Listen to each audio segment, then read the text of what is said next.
You don't lack talent. You just lack positioning. I want you to hear that. Today, I want you to feel it deep down inside. You do not lack talent. Do you hear me? You don't. What you lack is positioning. Today, we're going to help you with that.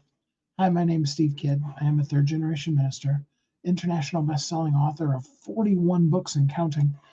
I've had the amazingly cool, wonderful privilege of working with over 5,000 people, helping them in the process of writing, publishing, marketing their books to bestseller, all the things that go beyond that. Because bestseller is a day one launch strategy. Bestseller is where we start, but it is not where we end. It is the credential and the concepts from everything that is then going to come after that to make the impact in the world that you absolutely can, should, and are going to make in this world.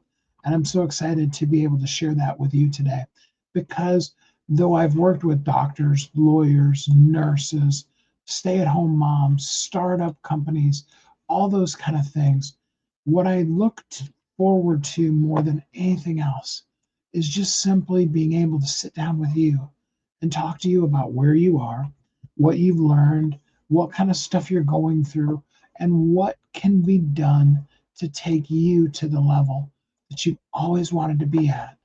And maybe in some ways it's even felt a little bit elusive to you. We absolutely have what's necessary, and we're going to walk you through that today. Some of you, you either watched it or you can see on my different live streams that I'm on, my different social medias that I'm on. I practiced my signature talk live. It wasn't perfect, and that's good because really your signature talk should never feel perfect. If you go into the talk with the I got this feeling, you're not going to have that subtle check in our spirit that we need to keep us humble enough to really be of service. But also, we want to have the capability to be able to read the room, to shift, to move, to pivot, to do the things that the room needs that day. Um, but while I was doing it, there was a couple of really cool realizations that I have had, and it's not new. It's things that I've even talked to you about before. But it's really important that you understand. Just like you, most all experts don't have weak ideas. They just have ideas that are invisible. They have ideas that haven't been brought to light. Hey, YouTube guy, glad to have you here with us. Um, you know, the ideas that we bring out into the world are needed, they're necessary. You are important, you're valuable. The world absolutely needs you. But a lot of times we don't really share it. And that doesn't just come from going live. I can tell you, after having done this for almost a year now, every single day, I'm trying to think if I've missed even one day. Some of them have been short, a minute or even 30 seconds. But, I've tried to come out to you live every single day. It's a lot of work. There's a lot of effort to it. And a lot of especially when you're doing long form video, 15, 20 minutes that we normally go, or like yesterday, we went an hour. When you're doing that kind of stuff, it's limited return.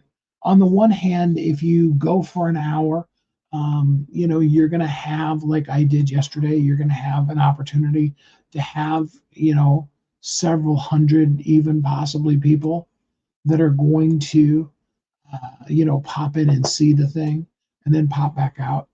The flip side to it is that when you go long like that, hey, Food Ninja Junior, glad to have you here with us. When you go long like that, the probability that people are watching all of it is pretty slim. It's pretty normal that if you, and it wouldn't matter. You could have, and I did this one.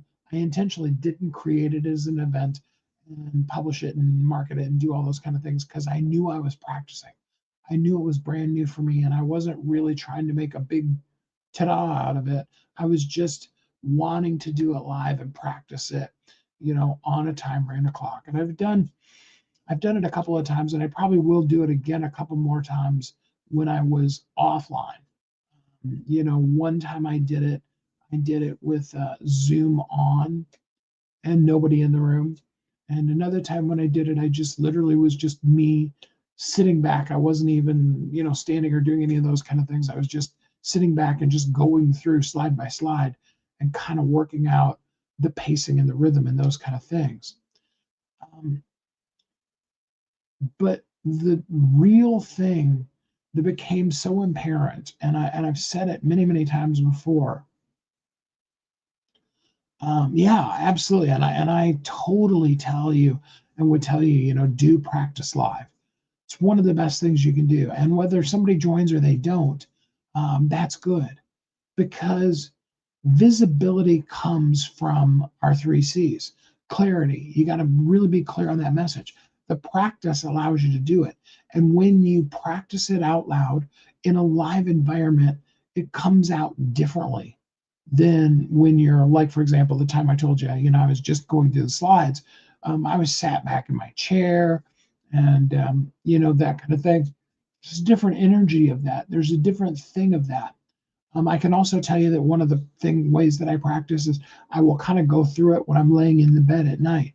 Not the whole pitch necessarily, but certain elements of it. You want to see yourself in that place. You want to envision yourself in that place. But you also don't want to get caught up in the vanity metrics of, 100 people, 1,000 people, 10 million people saw it, because that's really, especially when you're talking practice, that's not what it's for. And the truth of the matter is even when you have your video as a main component of your social media strategy, you really would rather get 1, 10, 100 people at the most, really, that are really truly into what you're doing. Now, yeah, you're going to eventually build to the place where you're going to have 1,000, 10,000 on, your live. And you then need to make sure that the offer that you make allows you the ability for 1, 10, 100, 1,000, 10,000 people to be able to take advantage of and want to buy into that offer. You've probably seen online people that have talked about how, um, they made $3,000, $300,000 this week, or they did a launch, and like Dean Gracioso sold, I forget, the number was obnoxious. It was like several million copies of his book in the first 24 or 72 hours or what it was. But the part of that they fail to teach you is all the days, weeks, months, years of building that community and all the buildup that they did for that 24 hours. They want you to believe that system, that formula that they're sharing with you for, this is how I did it, and now join my $100, $10,000 program, and I'll walk you through exactly what I did. They want you to believe that if you just pay that money, whatever that amount is. I remember some years ago, I was at an event, and the guy's talk was really good. Okay, I'm not taking anything from how great his talk was, and basically his pitch at the end of it. And most of my pitches are more invites to, hey, let's go further. I like that, interacting with people, giving them some things that they can really take away versus just a hardcore sales pitch. But his particular pitch was, for $10,000. Well, no, I'm sorry, for $100,000, I guarantee you I'll make you $1,000,000. And I was like, well, I will pay $100,000 to make $1,000,000 any day of the week. If you can 10x your money, then it's just a matter of how do you make the payments on that. How do you pay that money, whatever that amount is. It could have been $10 million, and you would find a way to, to make that $10 million. If you're going to make 100 million out of that, you're going to 10x that number. Okay. Be careful about promises of 10x, because a good friend of mine one time, who's a multi-billionaire, his company was doing $10 billion a year, and the guy was all bragging about how he could 10x his company. He said, hey, I'd really like to know how you can 10x my company in this next year, because it's a $10 million company. I mean, hey, if you can take a $10 million company to $100 billion, shout that from the rooftops. Buy Facebook ads, tons of them, and every other social media, and just have that be. Here's what, yeah, $10 million is what his company was making annually. The only multi-billionaire that I've ever known personally, but really, really a super cool guy. It was so cool to just have him as a friend. Um, you know, Whatever level you're at. But we need to be careful of that, because usually, in most cases, what you really need to understand is we need to know how to get that first person. How do we get one raving fan, to use Seth Godin's phrase? How do we get one person that every time we bring something out, they want to buy it? Doesn't matter whether it's $5 or $5 million, they want to find a way to get it. And then how do we get to 10 people? And then how do we get to 100 people? And then really, if we have a solid base of 100 people, especially if we have a solid base of 100 people that we can bring out, let's even just use a really low number. Okay. Let's use $100. All right. Let's not talk about $10,000. Yeah, I love that. If you could if you had 100 people that every time you put out your next $10,000 program, all 100 of them are raving and ready to get it. That's great money. That's $1 million every single time. Then my encouragement to you would be, how many times a month can those people spend that $10,000, and how quickly can you create those programs? It'd be a totally different concept. Most of us are in that phase where we do really great stuff, but we're not really seeing those brag online results that you see some of those bigger, really big name coaches, because they're not teaching you step 1, 2, 3, 4, 5, 6, 8, 9, 10. They want you to see the results of step 100 and sell you a system based on, this is the process I did. No, he wasn't bragging about the $10 million.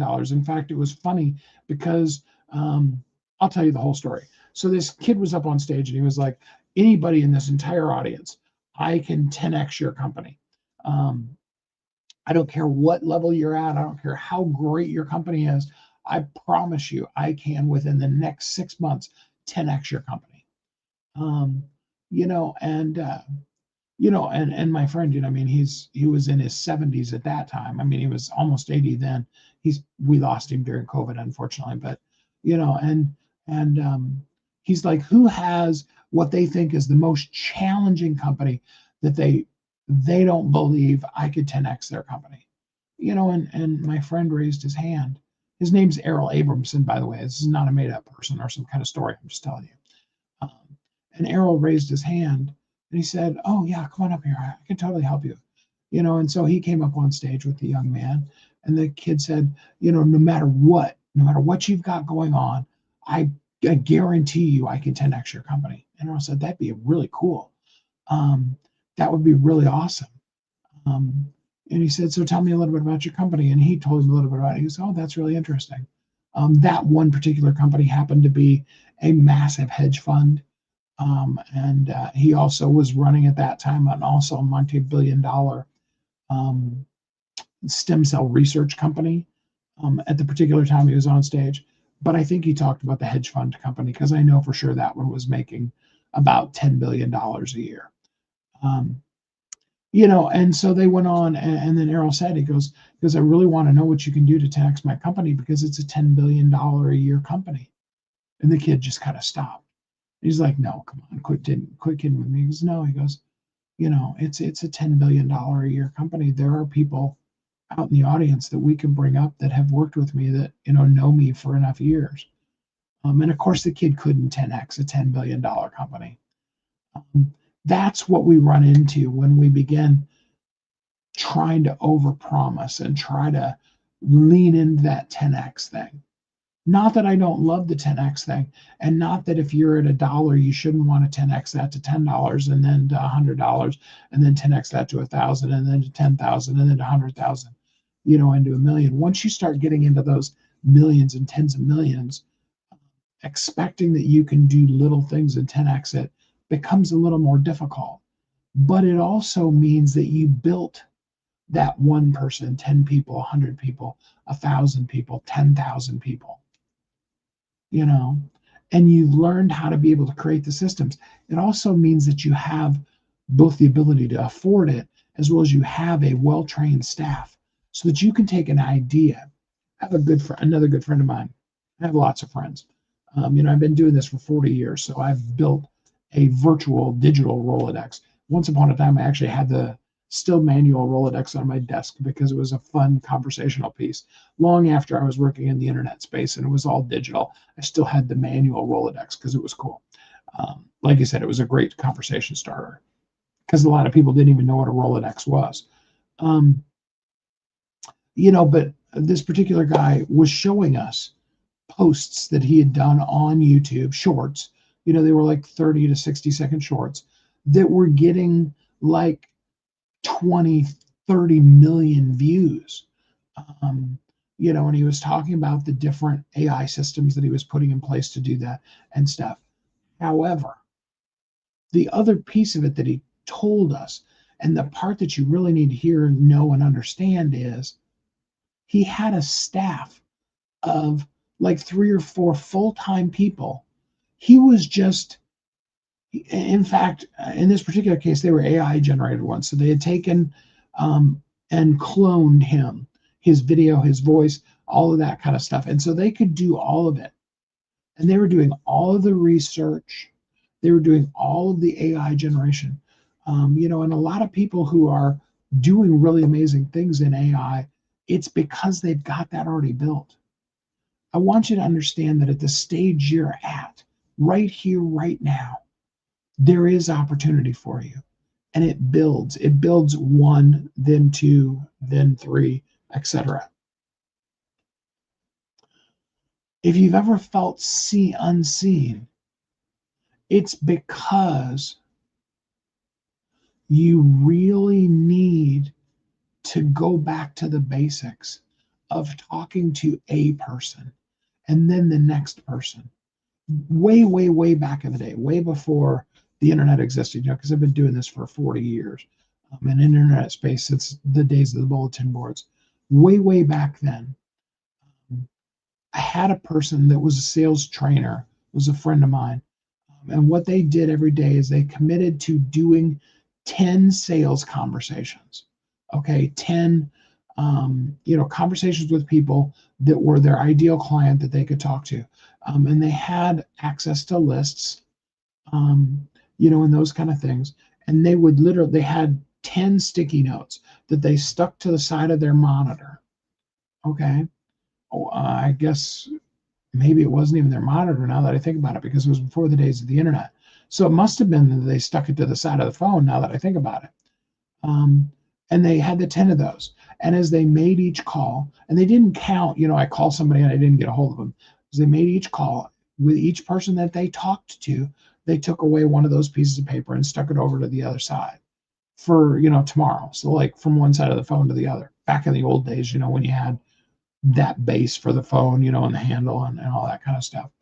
And every day they did 10 of them. And they wouldn't allow themselves to stop until they did that 10. For many of you, what you need to do is just even do that, just even with social media. And let's just go with 5. Who are 5 people that are in your friends list, that are part of a group that you're part of, that you could just reach out today, see what they're doing, and what could you do to add value to their life? Build your visibility. Sure, you can go on live every day like I do, and that's cool too. But whatever you're doing, intentionally build your visibility. Be cool with the one. Be excited about the one. Be excited when Food Ninja Jr. spends the whole time here with me. I appreciate you so much. And then the 2 and the 5 and the 10. Take it step by step. Now, if you're feeling invisible and you'd like some help knowing how to position yourself, just drop the word visible in the comments. And I would gladly love to talk to you about how you can get a little bit of visibility, what things are holding you back from it, why they are, and what you can do to make that different. I'm so grateful to have you here with us. I appreciate you so much. Remember, good work doesn't fail, it does get lost, unless you're the one that makes the decision to do otherwise. And I hope you'll make that decision today. We'll be back again tomorrow. And until we're together again next time, I hope you have a great week.